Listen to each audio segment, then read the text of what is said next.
كنت عايزة أعمل حاجة مختلفة لعيد الربيع فقلت أجرب أزرع أرانب وبصراحة النتيجة طلعت أحلى مما توقعت. تعالوا بقى أوريكم عملتها ازاي. ودي تاني فكرة من سلسلة 10 أفكار ممتعة وسهلة من البايب كلينر. في الفيديو اللي فات عملت معاكم الطبق من البايب كلينر بطريقة سهلة وبسيطة.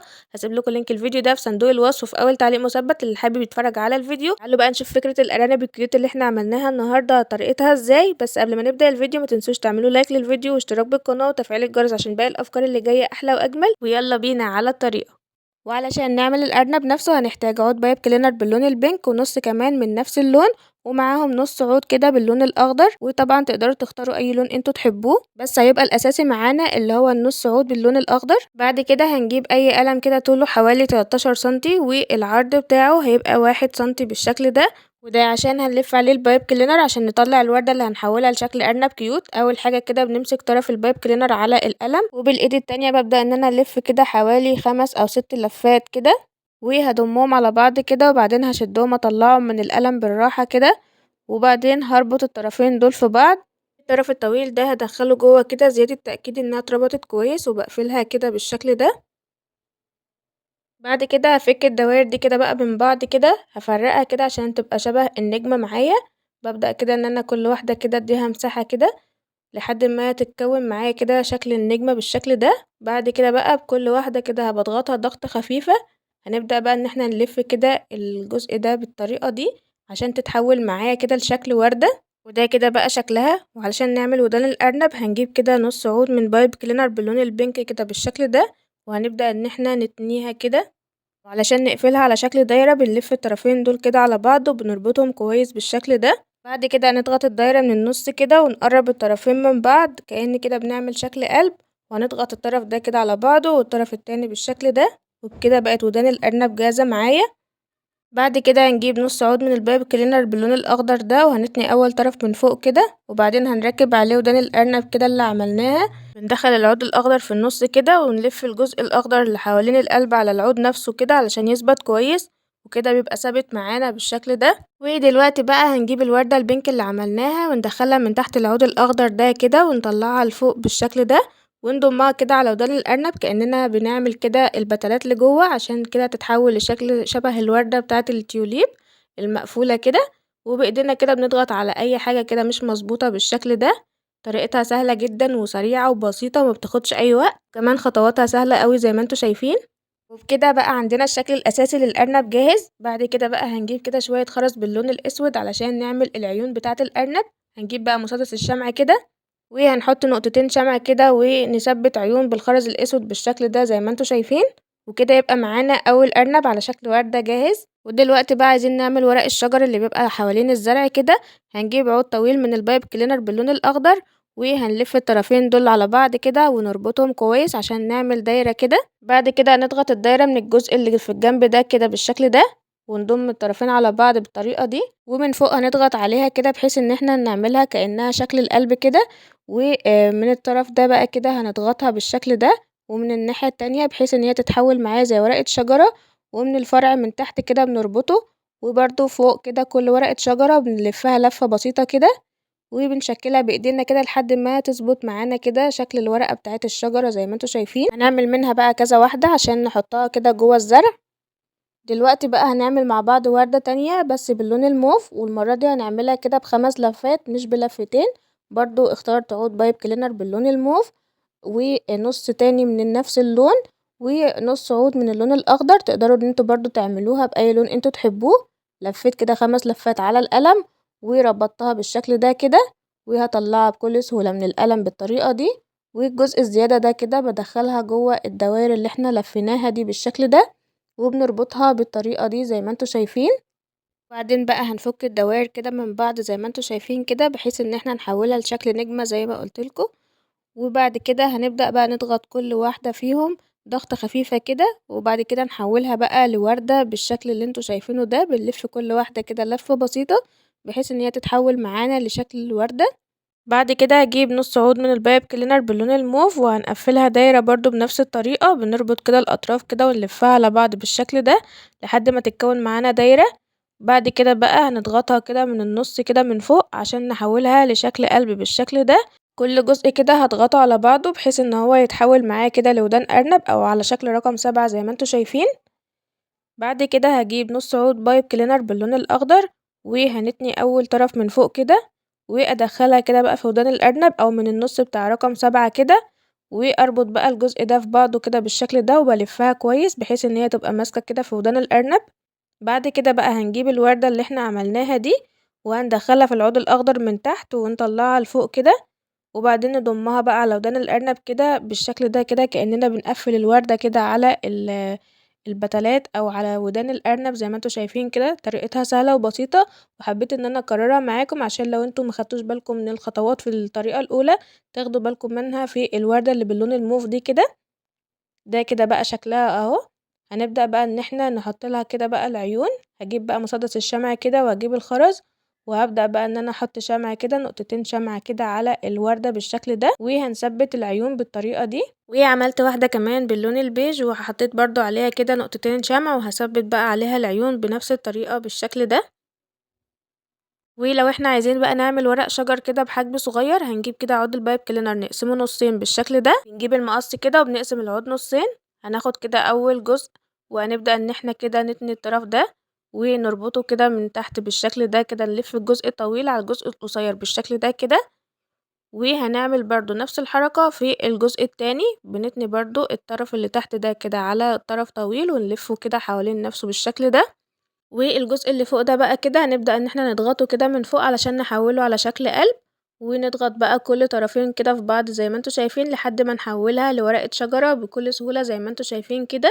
وهنعمل التانية بنفس الطريقة، برضو بنضغط كده من فوق وبنحول بقى الجزء ده كده نضغطه على بعض لحد ما يتكون معايا ورقة شجرة. عملت كمان واحدة، بقوا معايا كده 3 صغيرين وواحدة كبيرة. بعد كده جبت البلاشر بتاعي وفرشة صغيرة، او ممكن تجيبوا اي باليتة الوان او عندكم اي حاجة متاحة ان انتوا تلونوا بيها، وبأي فرشة كده بنبدأ ان احنا نعمل كده خدود كيوت للأرانب اللي احنا عملناها بالشكل ده. بصوا بقى شكلها كيوت ازاي. عملت بقى مجموعة من الأرانب كده، بقى معايا بوكيه أرانب لطيف كده وشكله كيوت، شكلهم حلو قوي والوانهم مبهجة كمان. يلا بقى نبدأ نعمل بوت الزرع اللي هنزرع فيه الأرانب نفسها. اول حاجة هنجيب كوباية ورق كده من بتاعة التيك اواي، وهنجيب كده المقص بتاعنا ونقص حوالي 2 سنتي كده من فوق في الكوباية.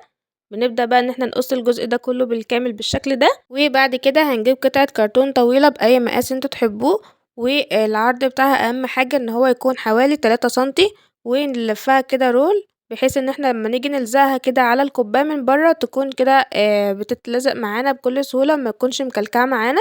وهجيب كمان قطعة تانية حوالي كده 1 سنتي في العرض، وهبدأ برضو ان انا الفها رول بالشكل ده. بعد كده هنجيب مسدس الشمع وهنلزق بقى قطعة الكرتون اللي عرضها 3 سنتي كده على نص الكوباية من بره. بثبت كده نقطة شمع على نص الكوباية، وبجيب كده قطعة الكرتون وببدأ ان انا اثبتها على الشمع واحدة واحدة كده لحد ما الفها على الكوباية بالكامل. ولو انتوا وصلتوا معايا للدقيقة دي ونسيتوا تحطوا لايك، ياريت تحطوا لايك حلو زيكم، وتشتركوا في القناة لو لسه ما اشتركتوش عشان اقدم لكم افكار كيوت زي دي الفترة اللي جاية. اللايك بتاعكم هو اللي بيشجعني ان انا اعمل لكم افكار اجمل الفترة اللي جاية ان شاء الله.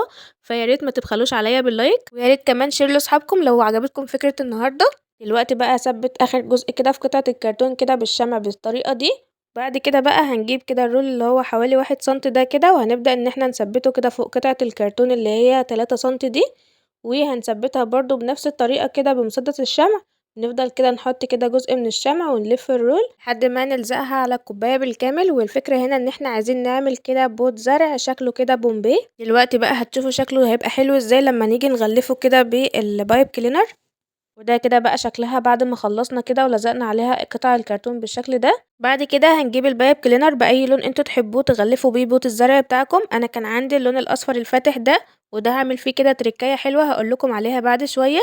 اول حاجه كده بنجيب العود البايب كلينر ده، وهنقسم العود الاول بالنص بالشكل ده كده بالمقص، وكل نص كده هنقسمه كمان مره بالنص. هنعمل بقى نفس الكميه دي كده بنفس الطريقه.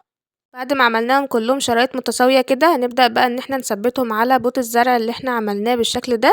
اول حاجة بثبت طرف عود البايب كلينر كده على الكوباية من فوق كده، ومن تحت كده في القاعدة برضو بثبت الطرف التاني بالشكل ده، وكده بقت ثابتة معايا بكل سهولة. ببدأ برضو اعمل العود التاني كده بثبتها كده برضو من تحت كده في القاعدة، ومن فوق كده بنفس الشكل. وهنا البايب كلينر بنثبته بكل سهولة من غير اي لزق عشان بنتني الطرف كده فوق وتحت كده على الكوباية، بيثبت من غير شمع ولا اي حاجة زي ما انتوا شايفين. بنتني بس العود كده من طرف الكوباية من تحت، ومن طرف الكوباية من فوق كده بنتني العود التاني. نغلف باقي الكوباية بقى بنفس الطريقة لحد ما نجهز البوت بتاع الزرع بتاعنا. وده كده شكلها بعد ما غلفتها بالكامل. كان اللون الاصفر خلص معايا فكملت كده باللون البيج. وهنا بقى هقول لكم على التركايه اللي هنعملها عشان لو حبيتوا تغلفوا حاجه واللون ما كملش معاكم. جبت كده بلاشر وفرشه صغيره وبدات ان انا اوزع اللون البني كده على البوت بالكامل علشان اخفي اللون الاصفر والبيج كده ويطلع كله لون بني فاتح كده ويكون البوت بلون واحد وشكله متناسق كده وكيوت. بدات كده بالفرشه ان انا اوزع كده اللون على البايب كلينر كله بالكامل. وما تقلقوش من النقطة دي، البايب كلينر بيتحول بأي لون انتوا تحبوه لو انتوا حطيتوا عليه أي لون غامق. لو هو البايب كلينر مثلا لونه فاتح وكده زي الأصفر والبيج اللي معايا كده. وده كده بقى شكله بعد ما خلصت كده اللون بالطريقة دي. شايفين بقى لونها متناسق ازاي وكأنها كده قطعة واحدة. تعالوا بقى نعمل القاعدة بتاعتها. هجيب برضو عود بايب كلينر باللون الأصفر كده وعود تاني كده برضو، وهبدأ ان انا اربطهم في بعض بالشكل ده. وبعد كده بقى هبدأ ان انا اجيب كده طرف البايب كلينر وهبدأ بقى ان انا اعمل كده زي دايرة والفها رول كده لحد ما اكون دايرة كبيرة. بمسدس الشمع بقى هبدأ ان انا كده اثبتها على القاعدة بتاعة البوت الزرع بتاعي. ببدأ كده اجيب كده الدايرة بتاعتي وابدأ الزق كده اول جزء فيها بالشكل ده زي ما انتوا شايفين. وافضل بقى الف الدايرة دي كده على الشمع كده وكل ما احتاج بحط نقطة شمع كده وابدأ اكمل الدايرة لحد ما اخلصها بالكامل. بعد ما غلفت القاعدة كده هبدأ بقى ان انا اجيب كده الفرشة بتاعتي وبرده بالاي شادو البني كده هبدأ ان انا الون القاعدة بتاعتي كده بالطريقة دي بحيث ان هي تبقى لونها متناسق كده مع البوت نفسه. ودلوقتي بقى هنجيب قطعة كرتون كده عشان نحطها كده حشو جوه البوت بتاع الزرع. بنبدأ كده نسيب فراغ كده في النص وبنبدأ ان احنا نلفها كده. واخر طرف كده في القطعة بتاعة الكرتون دي هنلزقها بمسدس الشمع بالشكل ده كده وهنبدأ ان احنا نحطها كده جوه البوت بتاعي. وهنجيب كده قطعة تانية كده برضو وهنبدأ ان احنا نلفها كده. اهم حاجة نسيب فيها فراغ كده في اول طرف كده بالشكل ده علشان ده اللي هندخل فيه الزرع. وبنبدأ ان احنا نلف بقية الكرتون كده عادي وهندخلها برضو كده في النص كده بالشكل ده. بعد ما خلصت حشو الكوباية بالكرتون كده جبت شريط اخضر ولفيته على عود رفيع كده زي عود الشيش طاووق. وبدأت ان انا الف كده على العود البايب كلينر ده عليه لحد الاخر بحيث ان هو يطلع معايا كده شبه الزجزاج كده او ويفي بالشكل ده. بعد كده بخرج العود كده وبشده بالطريقة دي عشان يبقى معايا شبه الزجزاج كده. عملت منه 3. هبدأ بقى ان انا الزقه كده على البوت من فوق بمسدس الشمع. بحط كده نقطة شمع كده وببدأ ان انا اجيب كده طرف العود الاخضر ده وهبدأ بقى ان انا الفه كده حوالين بوت الزرع من فوق بالشكل ده. بحط كده نقطة شمع كده على بوت الزرع من فوق وبلف كده اللون الاخضر ده كده بدوران كأنه شبه العشب كده او النجيلة اللي بيبقى فيها الزرع. وبفضل بقى الف كده كل الاعواد اللي معايا لحد ما اغلف البوت الزرع كله من فوق بالكامل. بعد كده جبت عود بايب كلينر باللون الموف وهبدأ ان انا ازين بيه بوت الزرع من فوق. هبدأ برضه اجيب كده اي عود شيش طاووق عندنا وهنبدأ نلف عليه كده بنفس الطريقة اللي عملنا فيها العود الاخضر. هنلف برضه اللون الموف ده كده زي زجزاج كده او زي ويفي وهنبدأ ان احنا برضه نشدها بالطريقة دي. بعد كده بقى هجيب مسدس الشمع كده واحط كده شمع على اطار البوت بتاع الزرع من فوق كده من عند الزرع الاخضر ده. وهثبت كده اول طرف كده من العود بتاع البايب كلينر اللي باللون الموف. وبعد كده بقى هحط شمع تاني. وبعد كده هلف بقى بقية الاطار ده كده كأنه شريط تزيين يعني بنزين بيه البوت بتاع الزرع. شكله حلو قوي وكمان ادى شكل كده مميز ولمسة شياكة كده للبوت بتاع الزرع بتاعي. اخر حاجة بقى حبيت ان انا اعمل فيونكة كده كيوت الزقها على بوت الزرع بتاعي. جبت كده نص عود من البايب كلينر باللون الموف وبدأت ان انا اعمل فيونكة كده زي ما انتوا شايفين. بتني كده الطرف ده وبربطه بالشكل ده وبقى معانا احلى فيونكة سهلة جدا وبسيطة. نجيب بقى مسدس الشمع كده ونحط كده نقطة شمع على نص البوت كده ونثبت عليه الفيونكة بالطريقة دي. وجبت فص لولي كده وهبدأ ان انا اثبته على الفيونكة بالشكل ده. وكده البوت بقى جاهز معانا. يلا نبدأ بقى ان احنا نرتب الارانب جواه. هنحطهم كده واحدة واحدة ونوزع ما بينهم الزرع الاخضر. انا عملت 8 وردات على شكل ارنب. هنحط 3 في النص و3 ورا وكمان 2 قدام. هتشوفوا دلوقتي ازاي.